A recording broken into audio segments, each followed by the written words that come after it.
Oh, hello. This is Steve Thoele with Premier Property Group, and just bringing you another quick update on the McMinnville real estate market.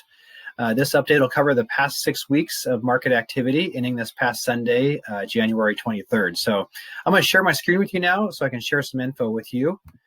So first thing to look at is active listings, homes that are actively on the market. The blue bars are new listings every week. The red bars here are total listings as of the end of the week. So you'll see this last week we had 11 new properties come on the market, and we ended the week at 36 homes on the market, which is up a little bit over the prior week after trending down for past month.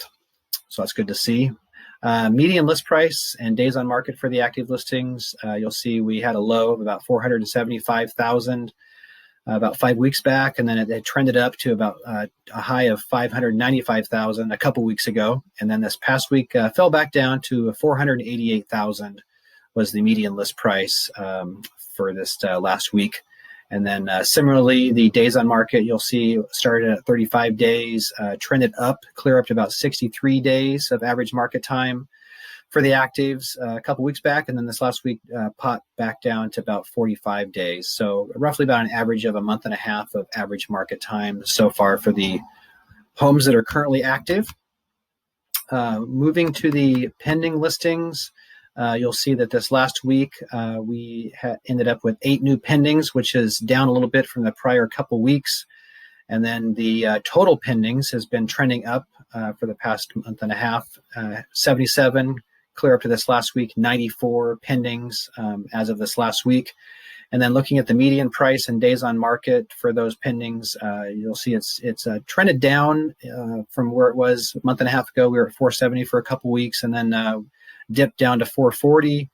This past week popped up to about 457,000 was the median price for the pendings. And then the days on market has been very steady at just around 9 days of average market time for the pendings over the period of time. And then lastly, we'll look at the sold activities. This last week, only recorded 2 sales this last week. As of the time I put this together, I would suspect there might be another 1 or 2 that kind of come in here this next week that didn't get recorded yet, but it's certainly down from the past couple weeks. And then the total solds, this is always looking back over the prior 4 weeks. So this last week we had 27, which is again over the past 4 weeks here of the total sales. And that's kind of on par with where it's been over the past 3 or 4 weeks. Median price and days on market for the solds had a low of 413,000 here about 5 weeks ago, got clear up to 468,000 about 3 weeks back. And then this past couple weeks has been right at 457,000 for the solds. Days on market has been popped up a bit from where it was to 13 days over the past couple weeks.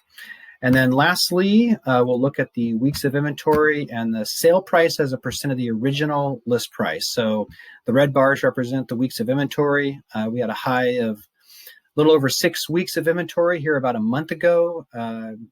2 weeks ago, we were down to 4 weeks.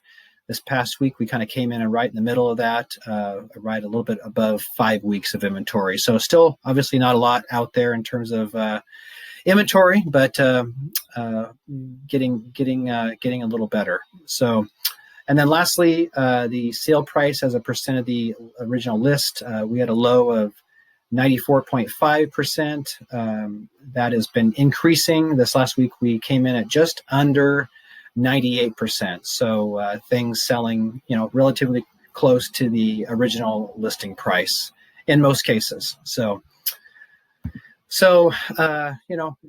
we certainly still remain in a seller's market. I would hope and suspect that as we get through the winter months here and get into spring, we'll start to see, obviously more properties come on the market, and buyers will have some more choices, hopefully, to take a look at. So to get a better look at this update, you can click the link or button above or below the video. It'll take you to my website where you can have a closer look at things.